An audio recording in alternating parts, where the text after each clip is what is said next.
All right, we're back. We are COMP1073 in the winter 2017 semester, and it's week 10, part 1 of our broadcast here at Georgian. What we're talking about today is the wonderful world of jQuery, right, and how that helps us make JavaScript easier. Now, we've also talked about a couple things. This, by the way, this PowerPoint should be up online. We've already made JavaScript easier, I have to say that also, by using TypeScript. So one of the things we have that we've been doing is, I'm just going to pull this up for a second. I'm going to duplicate, by the way, lesson 9 and make it into lesson 10. So I'm just going to duplicate this so that way we have a copy just to save on our build up. And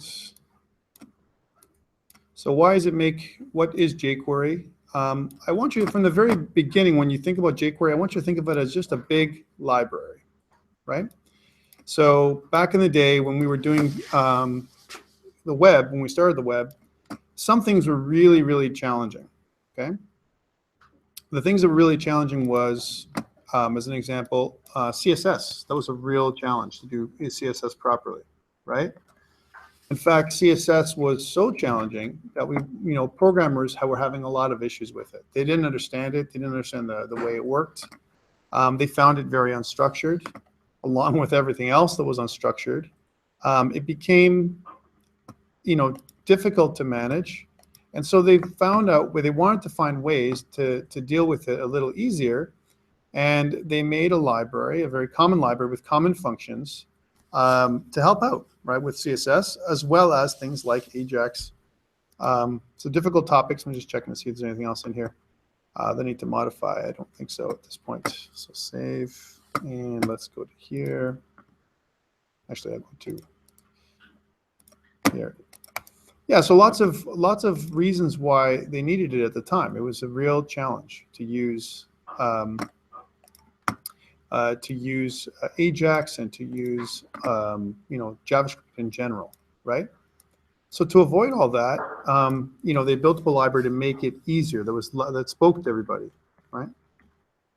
Now, in time, that library grew, right? And grew and grew until it became quite big, right? And it includes lots of little functions, everything from animation. They have other plugins for it as well to make things happen with code. I'm just initializing my GitHub here as we're speaking. And that's where it came from, right? So it's ready here for you guys. Nope. Go to that one. And we will add a new.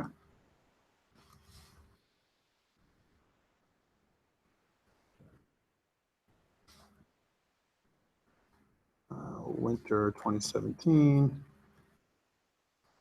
lesson 10. Here we go. Yeah, so let me just get to there in a second after I set this up.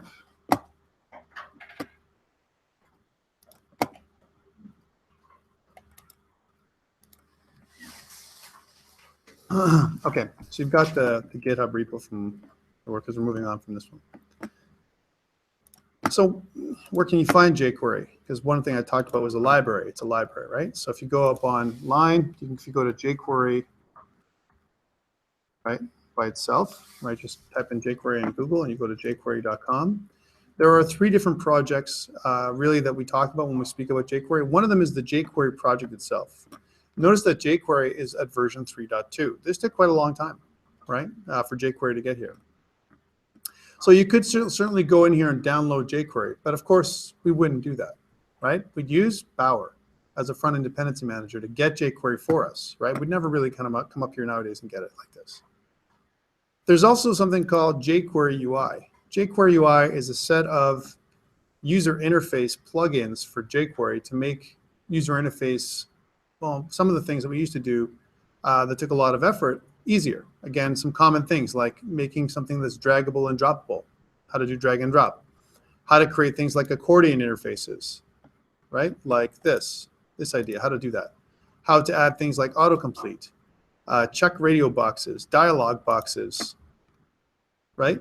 all the stuff that was done very difficult with CSS and JavaScript at the time. Now, a lot of this user interface library now, we don't use it as much because JavaScript can do it pretty good by itself now, and as well as CSS. Remember I talked about the 3 pillars. When we work with any kind of JavaScript, you always must think like this. First, HTML structure, going back to those basics again, right? Second, CSS, presentation value, right? Then you talk about JavaScript for behavior, right? Here, what they did was they said, okay, there was a problem. There was something that was really hard to do with CSS and JavaScript at the time, so they made a library to make it easier for the common user to do it. So you would tap into the library using these common classes and functions someone else wrote to do some of these special effects. So it made you look like a superstar, but where in fact all you were doing is using a class that was written by somebody else. So, and that's still fine. It's still good today. It's good to use libraries that work to cut your time down and to do rapid application development. I think it's a good idea. So we're going to talk about how jQuery by itself can help us. There's also jQuery Mobile. When things started to go mobile, right? I would say back 5 years ago or so, 6 years ago, jQuery Mobile was one of the foundational frameworks built on top of jQuery that allowed you to create this idea of a single page application, right? So you had one page, HTML, from a semantic perspective, right? But with jQuery, it would make it look like there was multiple pages. So it made it look like a real web app, right? With jQuery Mobile. So that was another little plugin on top of jQuery to give the idea, the sense that you're on an actual mobile app, right? And now you still can use this kind of framework today, but most of the times today we use a responsive framework like Bootstrap or Foundation. There's other frameworks out there that do responsive web design, right? But with jQuery Mobile, we use a mobile-specific site, a mobile-first site. So it's mobile only, right? So it gives you that whole idea of how a mobile site will work and look, right? It colors the app and everything else. And it was really, really cool at the time. Nowadays, we have other front-end frameworks or front-end apps that create this mobile experience, like popular one is Ionic, which is a front-end JavaScript framework that makes it look like, well, you want to create mobile apps with just web technologies. You can do that with Ionic. There's also Ratchet, which is a little-known app, but or a little-known framework, but it's out there as well. Ratchet I believe it's .io, but it's the one, right? So build mobile apps with Ratchet, right? So that's another one that you can go to. And there's several others that do the same thing. So there's a lot of these web apps or web frameworks that come along that try and do, kind of web applications with, mobile applications with web technologies. And that's what jQuery Mobile is all about. Okay, so a couple of other alternatives now. These didn't exist before, these two. We only had jQuery Mobile and jQuery UI, right? So again, based on the jQuery model. Now, why is it called jQuery? Because we do a query. We're usually searching for some kind of element on the page, right? So example, we do that with CSS, right? I look for an element with whether it's an ID or a class.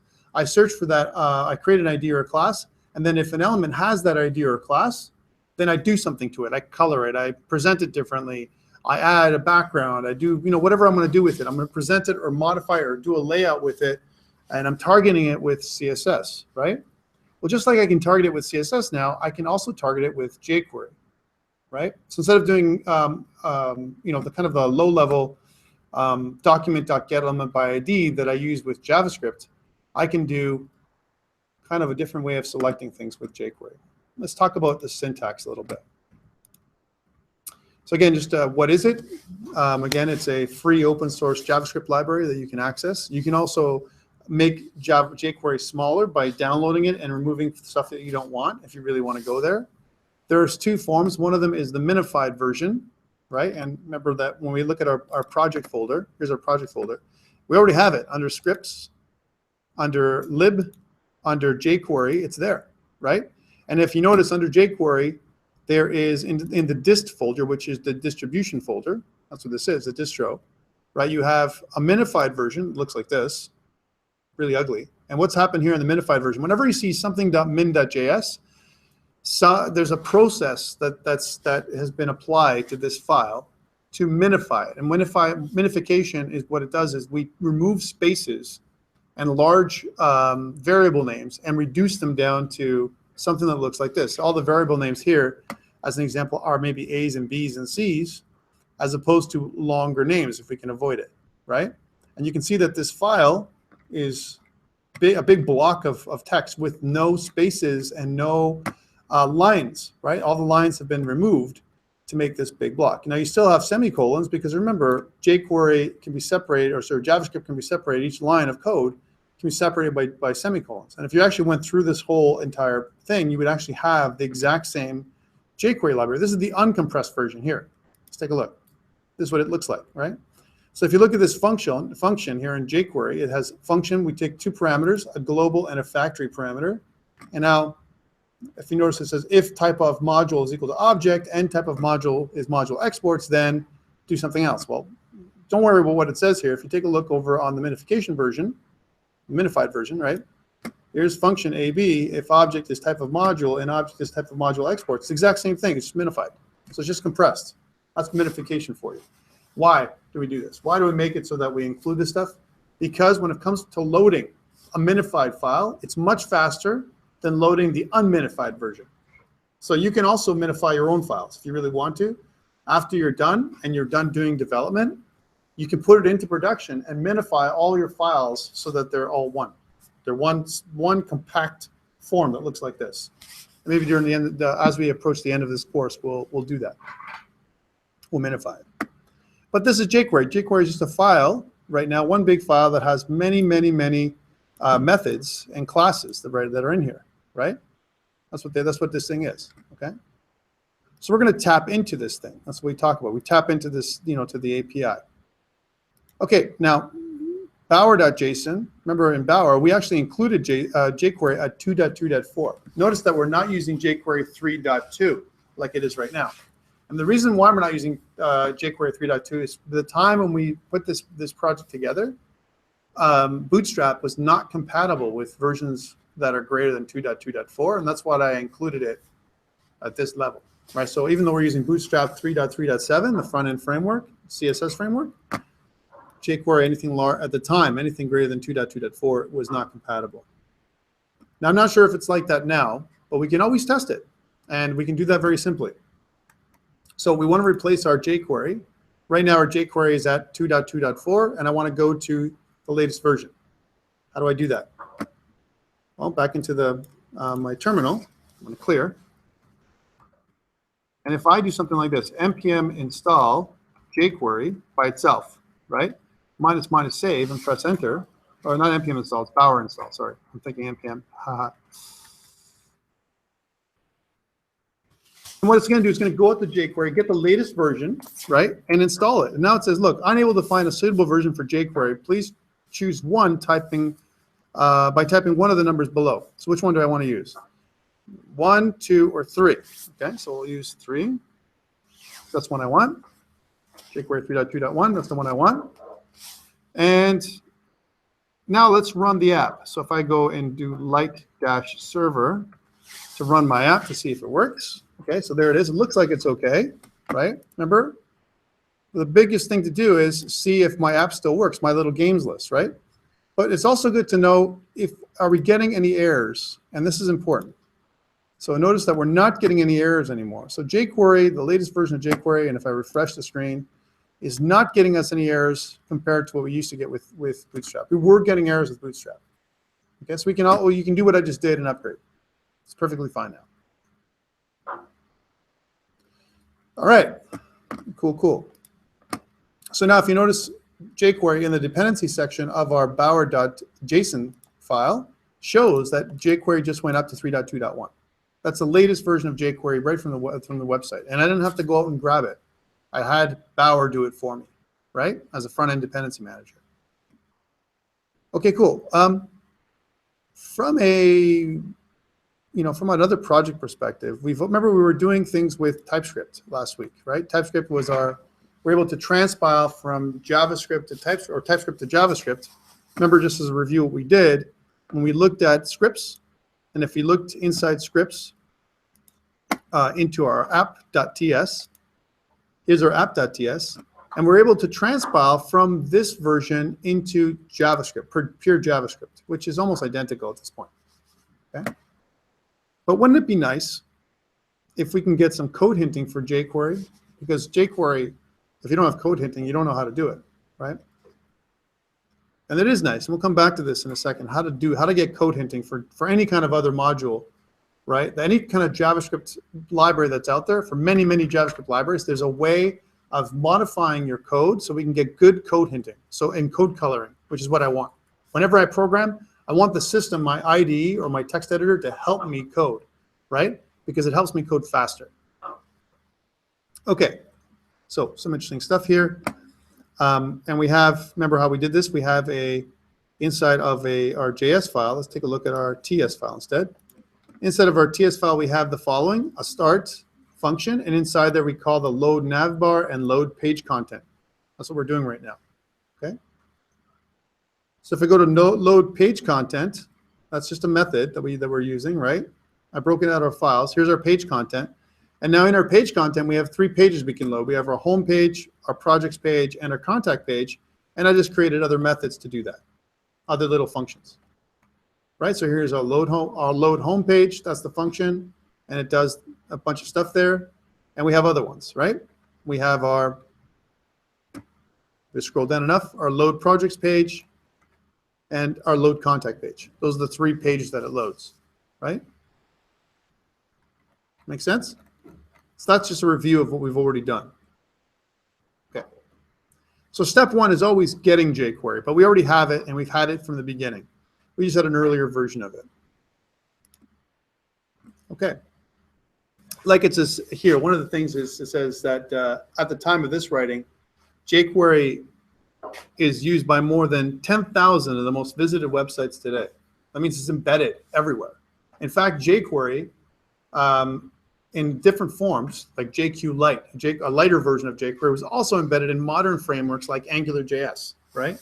It was embedded all over the place because it makes JavaScript easier. It adds functionality that JavaScript native does not have. Sometimes we also call it vanilla JavaScript. Vanilla JavaScript didn't have this extra functionality, and jQuery would add it on top. That's what it did. So what does it have from a functionality perspective? It allows you to do some core functionality, basically allows you to search through the document object model a little easier, right? It does selection and traversal, like across the module, just like CSS does, right? We can do some manipulation. It actually allows us to style things. It can respond to events a little easier, but the main reason why I like using it is for Ajax, this part right here. And of course, we talked about our user interface, the UI, Jquery UI, which is a separate library that we plug in on top of Jquery, right? A lot of libraries require Jquery. Bootstrap is one of them. Without Jquery, Bootstrap doesn't work, right? And so it becomes almost like a foundational component nowadays. All right. One of the ways to get jQuery is through something called a content delivery network, a CDN, just like we can for everything else. Bootstrap is also available through a CDN. Just going to lower this for a second so I can sit. Erg. This is way too small. Yeah. So Bootstrap is also available through a CDN and a content delivery network. This is our standard way of doing things. If you look at the content delivery network, what it is, right? Notice that you have a single server, right? In the old model, it would look like this, right? So I'm just going to zoom in there. All right, so this is the old model.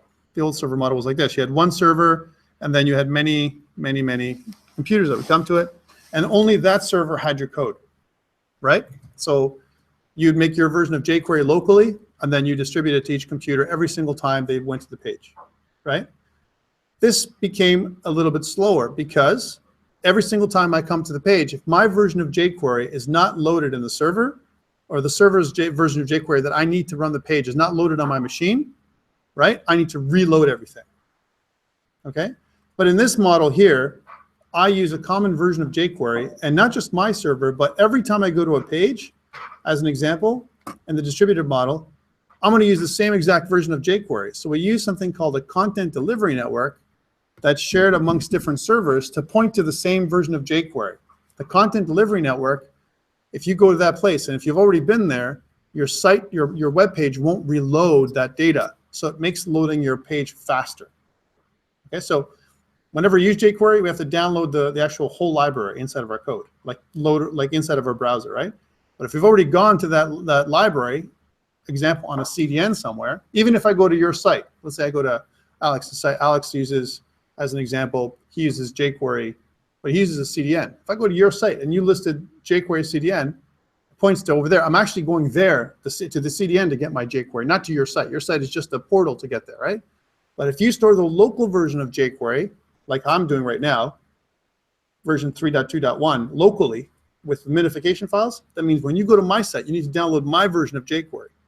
And that might be okay if you have specific features in the version of jQuery that you have to power your site, and you don't want to take a chance that when users go to the CDN, something's changed, right? But for the most part, nowadays, we use a CDN in production. Okay? Here's some older CDN. So you can see that the version of jQuery that was on when I was using it, when I had first doing the CDN, was 1.9.0, and that wasn't that very long ago. Now it's 3.2.1, right?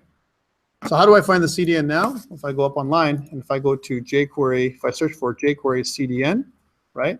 There's different options. Here's one, right? It'll actually give me the link for the CDN, and here's the latest one. So if I want to 3.2.1, right, as an example, and look, there's uncompressed or minified, whichever one you want. There's also slim, like a cut down version of it as well, right? And if I click on uncompressed, then there's your CDN. You can get the uncompressed version of jQuery by just putting this in your script tag. This whole piece right here, okay? Or if I want to get the minified version, there's my minified version. So I just put this inside there, and I don't have to include this piece inside of my a local version of this in my library at all. So I don't even have to use Bower. I can just put this inside my script tag and you're good to go. Now, there's a problem with this. People are going to say, wait, what if the internet drops? Then your website goes down. Hold on. If the internet drops, website's down anyway. Hold on, but what about if this site goes down? I mean, I'm pointing to a site, no? jQuery.com. Hold on. If jQuery.com goes down, you think your site's not going to be down? Wait a minute. I mean, it's hosted on Google. What if Google goes down? Oh, excuse me? Google will go down? There must be a catastrophic event for Google to go down for more than a few minutes, right? Don't worry about it is the answer. And especially since a lot of these CDNs connect to Google and some other larger resources that are for our intents right now, pretty much pervasive and always available. Okay, for the most part. Now, running locally, if you're going to run a local web server, let's say you want to run it intranet, like that's inside of your institution. Like, for example, I'm running an intranet. I'm not on an extranet somewhere, not on the internet, right? I'm in an intranet inside of a I don't know, a university or college or some other kind of institution. Then you may want to think about, sorry, somewhere, even North Korea, yeah, right. And then put in, and you may want to, you don't have access to the outside at all. Then what you may want to do is download your files, right? For production purposes, you want to use a CDN. For development purposes, sometimes we want to be closer to the code, and we want to use our local code, okay? Just saying, these are two options. And the way, of course, to switch between one and the other is to actually comment out the one and uncomment the other when you want to use it. So example, let's say I really wanted to use jQuery 3.2.1, but I don't want to point to the minified version, or sorry, the version that's local on my system. I can just grab this stuff right here. So I'm going to grab all this, copy it. And if I go onto my code, and if I go to my header, remember we broke this out into different parts, right? I've got my objects. Here's my objects. And in my code, right, I have my nav bar. Here's my nav bar that I'm loading. But in my header of my document, in my index.html, in the header, I'm loading my bootstrap, sorry, my jQuery somewhere as well in the bottom, which would be toward the bottom of my code right here. Here's jQuery right here, right? So what I could do is put mine in, the new CDN, just by copy paste like this. All right, so here's my CDN. This is actually online. It's going to an online site, right? And then what I could do is I could comment out this one, like this. So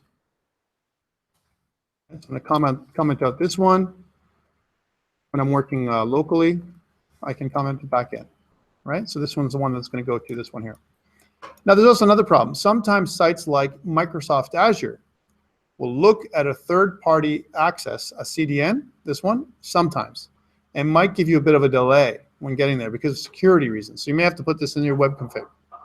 Yet another thing to fix with your web configs. All right. 3.2.1. So let's check this out. Now I've updated my site, right? So it uses 3.2.1. You can see that I've rebooted my folders because I've changed my scripts file. And let's see if it works. I'm going to go up on mine here and go to my home folder and refresh and let's see if I get it. And how do I know I'm using jQuery online as the one that's opposed to normal? Because I'm in my home page, right? My home page uses the CDN, okay? So if I go to sources, right, and if I go to my scripts, or sorry, my index.html, so let's go to my index here. You can see that at the bottom, what I'm actually using is this one, the CDN. There it is right there, right? This is the latest version. I'm not using the one that's local to me at all. It's been commented out. Okay, so that's how I know. And you can see that there's no difference. If I refresh the screen, I still get everything that I was looking for before. I still get my jQuery working. I'm still getting Bootstrap. My whole nav bar is still working. Wouldn't work without Bootstrap. Okay. Questions around CDN, Content Delivery Network. We use it for development primarily these days. For a live site, we usually switch to CDN. We're not live though, and we're going to go back to using the other way. I'm just going to comment out this one now, right? So I'm going to kind of do this the opposite. I'm going to kind of go in here, comment out this way. By the way, there's resources that allow you to do this switching between different kinds of scripts automatically, right? But that's a topic of another day. Okay, so I'm just going to put it in here into my index.html just to remind us that we can do this. Not because I'm going to use it. So I've commented this part out. All right, so that's the Content Delivery Network. Okay. And there's different ones. You can see that there's jQuery's, there's Google's, there's Microsoft's, and there's others. And some people use, they like to use Google's because it's, it's the most, kind of the biggest one. And if I was going to say that, if I was going to search for the jQuery CDN, so jQuery Cdn on, CDN on Google, right? You can see that you've got your hosted libraries. Google doesn't just host jQuery, right? Google hosts all kinds of stuff, right? Dojo, that was Angular. Here's Angular material. There's the snippet from Angular material. And you can see on the right here, a bunch of them. Here's jQuery. There's different versions. That's Google. That'll do this for you. Now, they're only hosting 3.1.1 right now, right? There's jQuery Mobile. There is a bunch of other stuff in here that you can also connect to. Hammer.js and MooTools and a bunch of other stuff. But that's your Google CDN. And then if you want to, there's also the Microsoft. So Microsoft CDN, right? Where is that for jQuery? And you can look at that. And you can see that there is the jQuery, or here's Ajax. There's jQuery Mobile. There's jQuery UI. There's a bunch of other ones, right? And that's your table of contents. So jQuery releases on the CDN. This is the one you want. And you can see that they have 3.2.1 here, and they have different versions. Okay. You can also tie into the map file. Remember we talked about a map file being a way of giving us good code hinting. That's pretty good for us to use. There's also the slim version and the minified version. Okay. For both. Notice that they host a lot of them, even way earlier versions, like I was using 2.2.4. That's the last version they used before version 3, right? That was compatible at the time with Bootstrap. Nowadays, it's okay to use the new one. Okay, so there's lots of CDNs that you can tie into. All right. So we talked about lots of available plugins. jQuery UI was one of those plugins. All right, so how do we do selectors and filters? First of all, what does jQuery look like? And how does it work? So if you look at this one here, you have your basic selector. So I want to remember, just like we use with CSS, CSS selector style looks like this. I might have a tag name. So for example, the tag name div, whatever the tag name would be. Plus, I could also have some kind of ID. There's a hashtag and an identifier. For CSS I'm talking about. This is how it looks, right? And the same thing with class name, dot, and then the class name, whatever the class name is. You can also combine them. So if I want to have a tag name with that's including a class, I can do this. I can also look for a tag name that includes an ID and a class name. So you can do this in CSS. Well, once you know CSS, and this is why it was written this way, jQuery is exactly the same, right? So when we actually access things, we don't use document.getElementById anymore. We use a syntax that looks like this. So $ stands for jQuery. Whenever you see $, in your mind, you think jQuery. No PHP, jQuery. That's what you think about, right? When you're in a JavaScript file.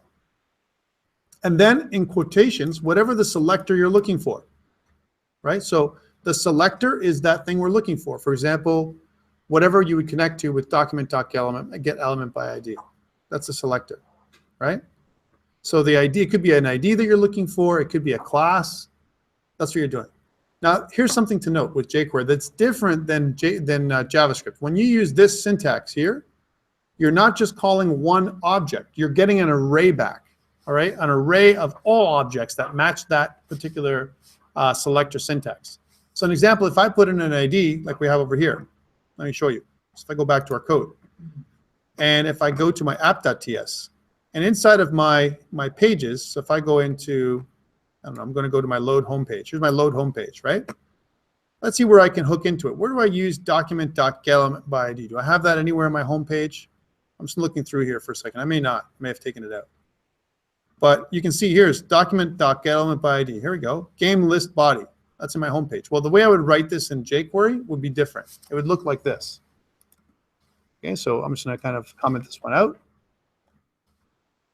And I could do something that looks like this. I could say, well, let my game list body, right, game list body, equal to jQuery.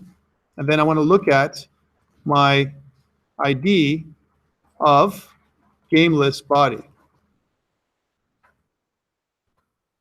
But the problem with this syntax here, notice I'm getting a little bit of an error. It says, cannot find name $. Well, the reason why I can't find name $, and by the way, it'll still compile, is because by default, Typescript doesn't know anything about it. If I save this file anyway, like the way it is, and if I go back to the JS version and I scroll down, it accepts it. It'll transpile my my load homepage, no problem, right? So I just want to show you that. So here's my load homepage, and if I scroll down, you can see that when I do a document.getElementById, which was done over here, right, with my game list body. Did it transpile? What number was that? I think I did it right here, so it may have not worked. Let me just check. It may have not transpiled. Step five. Yeah, it should be right here. So, but how I would write it in on the JavaScript, I'm just going to write it here as a var. Okay, so var game list body. I'll show you what it looks like. Is equal to document.getElementById. I can use jQuery to say, let's tag into game list body. That's what it would look like, right? And you want to put that in quotations, like so, right? Now, JavaScript vanilla, if I do this, isn't going to complain. It's not going to complain here, all right? It's just going to accept this as it is. But am I going to get what this gives me? Is this equivalent to this? And the answer is no, it's not. This only gives me one element by ID. This gives me all elements. I'm getting an array here. So what I really want to do, if I get this array, I'm going to get the wrong thing. If I save this and I go back online, I'm just on the JavaScript side, you can notice what I get. I get nothing, right? I get nothing because jQuery found a bunch of stuff. And if I actually look at my inspect, if I go back to my console, you can see what it says. It says, uncaught type error, gameless body.append child is not a function, right? And the reason why it's not a function is because gameless body does not return what we're thinking it returns. And look, it's not like I'm being told anything in JavaScript. JavaScript doesn't tell me anything. It says something's not right. And this is one of the problems with jQuery in the past. We're going to fix it, okay? But so really what we're getting back here is an array. And I'm trying to say that, well, my array, do this for the array. But then when I do something like, with my game list body, I want to try to iterate somewhere or do something with it. Like, for example, you can see that here, append child. I'm trying to append a child to my array. Can I do that? No. It's not. It doesn't represent an object anymore. It's not tagged into. Remember, we talked about hooking into an object on the user interface. It doesn't do that now. Jquery just returns a list of objects that match your criteria. Okay? So the way to tag into this would be, right, like this. I would say Jquery body, I only want the first one, and then I want to append child. Because it's an array, gameless body now is an array, right? I want to look at the first element of the array, or the 0th element, and append the child, because it returns more than one element. Does that make sense? So if I save it now, and I go back here, you see that I get everything back again. Okay? So that's where Jquery is a little different. Jquery does do it easy. I mean, look, I did it in one little code, one little line here. I didn't do, so instead of typing all this, I typed only this part. Okay, so that's kind of what made it better. But TypeScript still has a problem. It doesn't understand what $sign is. It says, hey, what's $sign? I don't get it, right? Because TypeScript's trying to identify vanilla JavaScript. So I need to help TypeScript a little bit to give me some code hinting. Yeah. Do we have the translation turned on? Oh, yeah. Yeah. Well, if I transpile, so if I press Command-Shift-B, right, automatically, I try and transpile now, it's going to replace my JavaScript that I just wrote, right? So here's my JavaScript that I just wrote. It's going to replace it with what I just transpiled. It'll still do this, right? So here's my JS. Here's my TS. Here's my JS. So it actually did the translation for me, right? But it doesn't give me any code hinting at all. I don't get anything to understand what's happening here, right?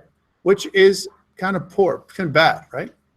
The other thing is this won't work anymore. You notice that this changed back. So let me just fix that. So my TS, I need to go down in here and go something like this. I need to see game body list 0 and then .append child. And then again, we don't know what game body list is. So TypeScript is trying to figure it out. And when I save and transpile, right, by using Command-Shift-B or Control-Shift-B, it transpiles and I get this, right? But I'm still getting an error here.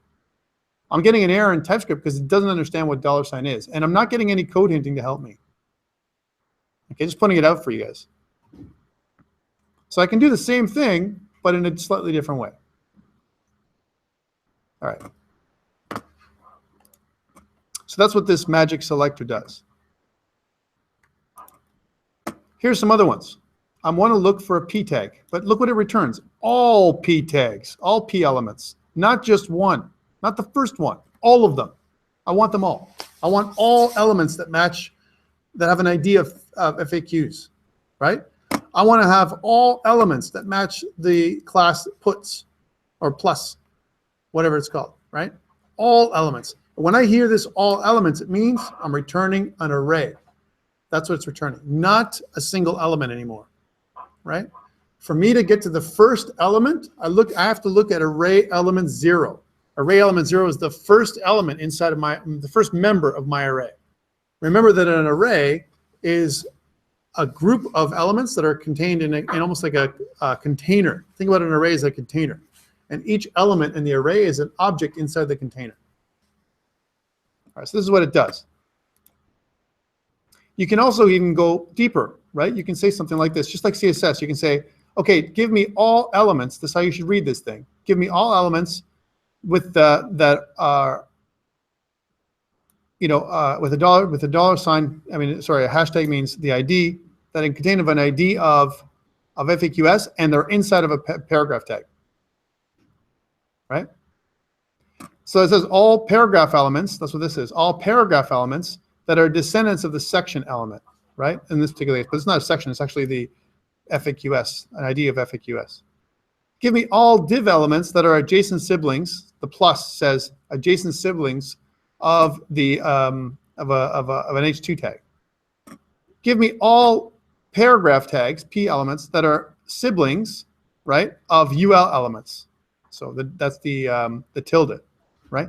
And these are all the same selectors that we would use in CSS nowadays, right? Okay, give me all user, ULs, right? All UL elements that are children of the div tag, of a div tag. That's what this thing does. All. Whenever you see all, I'm getting all those back. Those means multiple elements I'm getting back, right? Not just one. So an array. That's jQuery. How do I query methods? I can use methods too. I can look at a selector and I can use something called method chaining. I can use the dot method. Let's say there's a built-in method for jQuery like this, right? I can say, okay, fine, find me the selector. And now for all of anything that matches that selector, now do this, apply this method. Okay, does that make sense? So one of the popular ones that we see a lot when we look at the value, I want the value of a method. I want the value of an object. Okay, so if I go back to our code, I'm going to just zoom in here for a second. So these are the most common methods, the val method and the val with a value. This is the getter, val, and this is the setter, val with a value inside. Okay, so if I go back to my code and I want to get the value, I want to output the value of my something that I'm polling, right? So now, again, I'm going to get some errors, right? But let's go into something that I need document.getElement by ID, right? And I'm going to look at my contact page for a second, right? Notice that I have my send button and my message and my email and my contact number. Those are all things that are part of my contact page, right? Well, guess what I want to do? In my send button, right? I want to get access to it just like this, right? But I want to use jQuery instead. So how would I write that jQuery?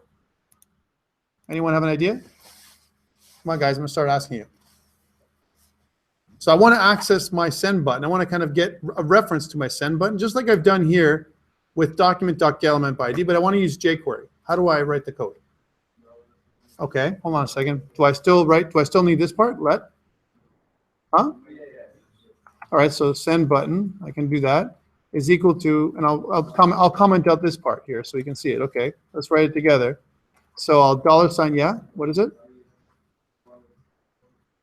What is it? Hashtag, right? And then send button, right? Okay. But is this the same? No. It's an array, right? So this will give me an array back. So I really want to say that this, right? And I can do this too, right?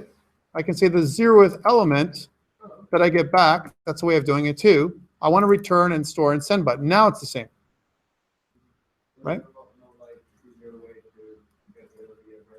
No, no. So that's what this does, right? Notice I'm getting still an error, right? Can't find $. That's annoying. And it doesn't give us any code hinting at all, right? So if I want to look at the value of my send button, right, I can do something like this. I can say send button, right, dot. And notice I'm not getting any kind of code hinting at all, right? I don't see it send button as an element anymore. One thing to note is that you can also cast send button as an HTML element, right? And with TypeScript, HTML element. Now I can do send button dot, and you can see that I'm going to get a bunch of things that I can do with an HTML element, right? That's one thing I can do. But I can also use jQuery, right, to get the value. Instead of sending, kind of returning back the actual element, what if I want to get the value in my send button? Now it wouldn't be an HTML element anymore. Let me show you. If I want the value of my send button, right, the value back, then I wouldn't even do this. I would just say dot val. Right, so I want to get the value back from the val. What is the value? And how do I show me what that is? I do a console.log. I want to look at the send button itself. So send button is not anymore what it used to be, right? Send button is actually the value, right? That's what it is. So I want to do a console log in my contact page to show me what the value of my send button is. What's the val, right? So, again, I've transpiled, right? And notice I've got a couple of errors back down here on the bottom left-hand corner. Show me errors. Those 2 errors, TypeScript doesn't like it, right? If I go to my contact page now, right, I've got my send button, but I want to get the value of my send button back. So what does that look like? If I inspect And if I go to console, it says, I don't know. First of all, I can't do send button that event listener because I'm not getting a hook into my send button anymore. And on line 173, right, where I go console log send button, I'm not really getting a value back from send button because it doesn't make any sense, right? Take a look what it says. It says get the value of a text box or other form control. That's not going to work on a send button. How about text? Get the text of an element. Okay, let's try that. So I'm going to go back. And instead of val here, I want to say, give me the text value of that element. Okay, cool. Yeah. Shouldn't we specify the array element? Yes, you should. Thank you very much. I should be doing it like this, actually, right? That's the first element that I get back. But let's suppose that I do it this way. I want to see what we get first. All right, so save it. And if I go back and I kind of look at if I inspect the page, I'm still going to get an error, but I'm getting this, right? Look, it's a send.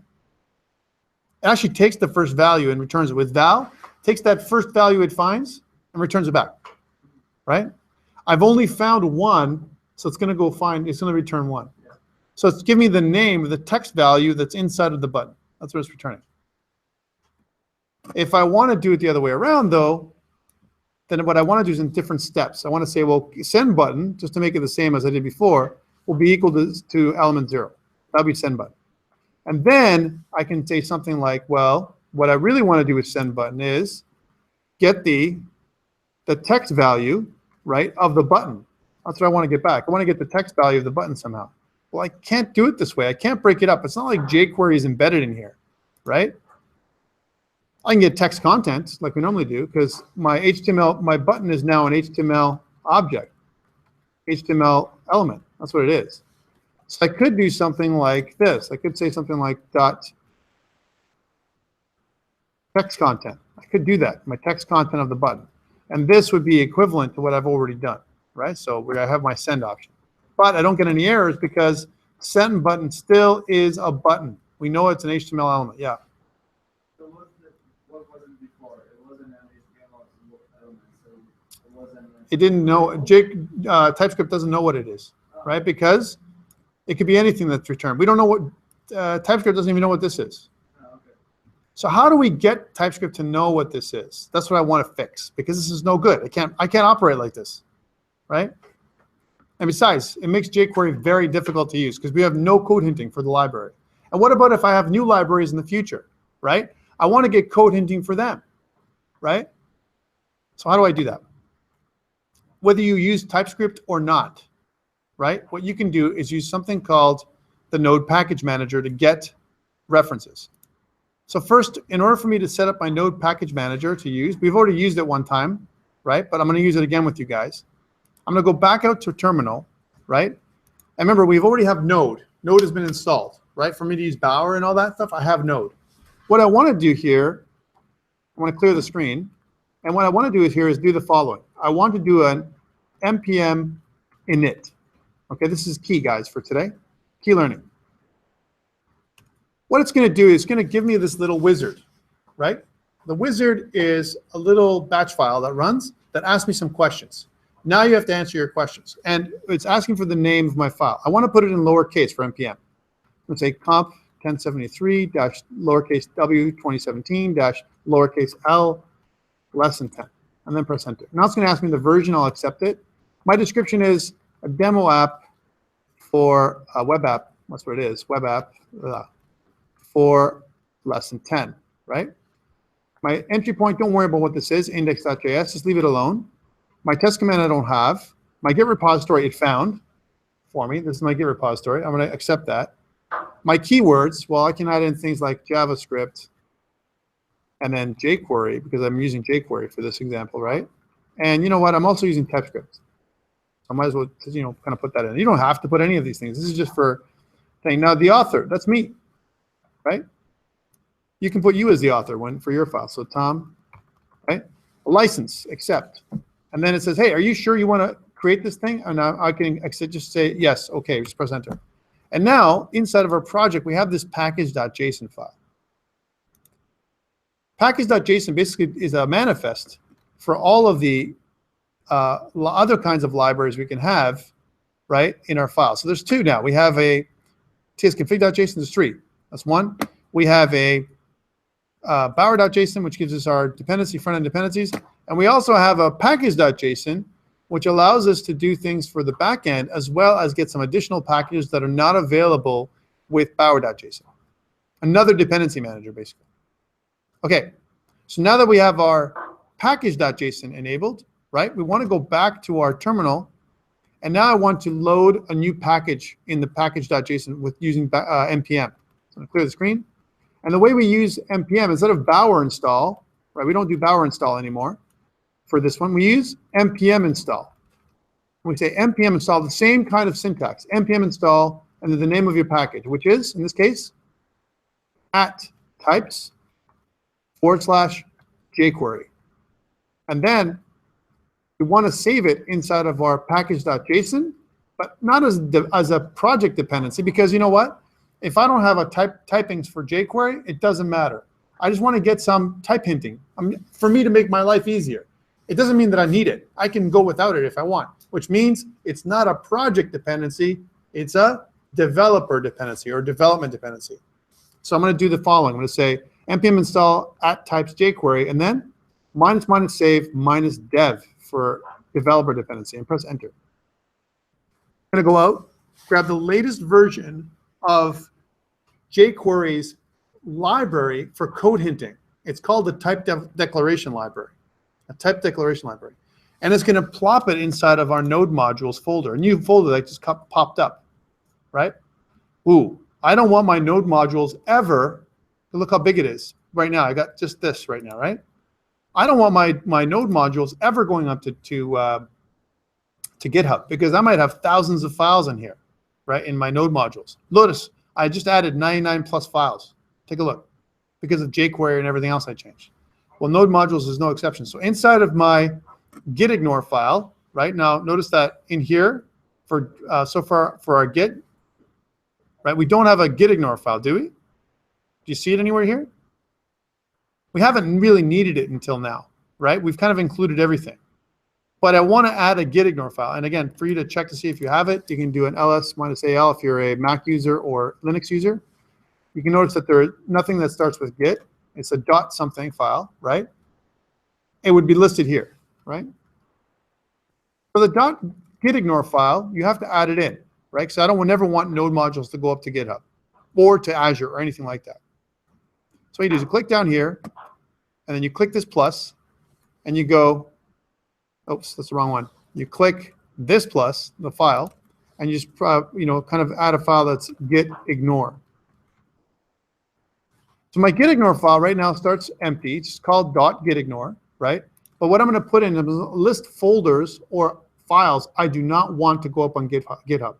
And the one I don't want to go on GitHub right now is called node_modules. I'm kind of mentioning that. So I kind of refer to anything that's inside this file in order are all the files or folders that I do not want to go on GitHub in my gitignore file. Okay, cool. Node_modules. Thank you. And let's say, for example, I didn't want something else. I could do that too. Okay, so what have I done? What has this whole process done? Well, if I go back, I'm just going to close all these working files right now for a second. If I go back to my app.js, so if I go to scripts app.ts, and if I scroll down to find that error again, wait a minute, the error is gone. Right, here's my app.ts. Where's that error? I had an error with jQuery, right? Well, now it knows what jQuery is. Take a look, right? And it even gives me code hinting and says, hey, this is what you're getting back now. So now when I write jQuery, right, if I want to write jQuery for my send button, let's write it again. Let's write it from scratch. Here's jQuery. Hey, jQuery. Okay, the jQuery static. Right away, I know it's jQuery. Open up, and then I can say, well, I want to do something. It gives me code hinting. It says, hey, now you're listening for a selector. That's the one thing I can do here. So my selector I'm looking for is, again, the send button, right? So just like I've got up here, right? Send button, right? And it's not $, it's a hash, right? Okay, cool. Now we have a mismatch. It says, hold on a second. Look at this, what it's giving us. It says, Tom, you get a problem. It's not an HTML element anymore, right? Jquery is not assignable to type HTML element, because if I take this HTML element away and hover over send button, I'm actually getting jQuery back. That's the type. The type is jQuery. So jQuery is something totally different. It's actually a query or an array that I'm getting back, right? However, as soon as I do this, and if I hover over this, it says HTML element. It knows that what I'm coming back with is a HTML element. Now, this is only possible, this code hinting is only possible with something like TypeScript. TypeScript will allow us to make not just JavaScript easier from an object-oriented perspective, like we talked last week, but also give us the ability to add other scripts and get code hinting for the majority of the most popular scripts in the world. All right? That's why TypeScript is so powerful. So nothing has changed here, and now I can use jQuery a lot easier.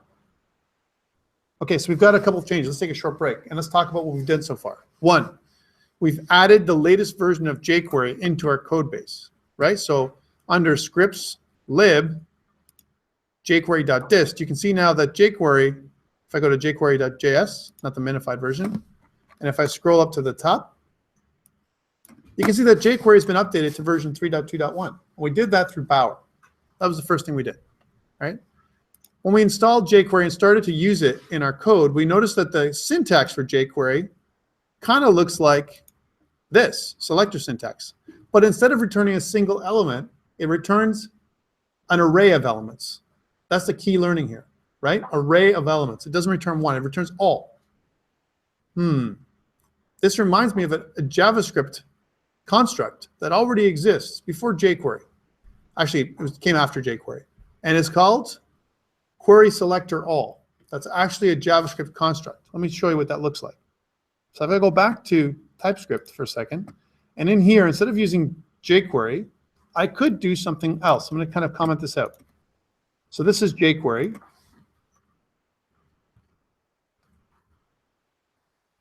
Right? Over here, this is vanilla JavaScript. Oh, it's not kind of, you can see this, vanilla JavaScript here. And down in here, I'm just doing totally different. All right, let's see what it looks like now. Actually, this is going to be a vanilla JavaScript too. I'm going to call the send button.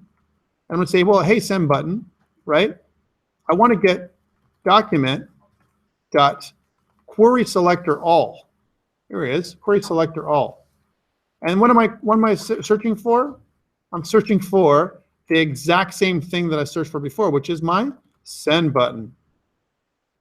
I need to kind of put in the same thing. If I go send button, okay, let's just try that out. What am I getting back? A node list of elements. A node list of element when I do my send button. Query selector all, right? Notice I can't do this, right? Unless I do this. Then I'm going to get an element. So query selector all looks very similar to jQuery, except it's written with pure vanilla JavaScript. This is the way you can do it. Same thing. These three things do almost the exact same thing. Now we should test it, huh? I'm saying it does the same thing, but does it really do the same thing? Right? Well, first of all, we should run our web page. So light-server. If we're not running that, then it won't give us any code hinting. So cool. And if I go to my contact me page, I'm okay. And if I look at my inspector, right, you can see that in the console, I get no errors and I get back send. So learnings here are each of these ways on line 21, 22, 22, 221, and 223. These are equivalent for you, more or less, all these three ways. Now, query selector all has really picked up steam in the last little while because I don't need jQuery. I don't need to load a library. I don't need to load in anything else from TypeScript. It runs inside my code, and because I don't download a library, jQuery, my code runs faster, right? However, we are always using jQuery for the most part anyway, because if I want to use Bootstrap, I need jQuery. So there's the two arguments, right? What do I use? What's faster? I'm okay with using jQuery. I think jQuery is a great little library for its uses. It has its uses. but you can do it either way, and it's just fine. It's whatever makes it easier for you as a programmer. Just another library to make our lives easier. Okay, let me comment it out, this one, and put jQuery back. And we'll just comment this out like this. There we go. This is vanilla JavaScript again.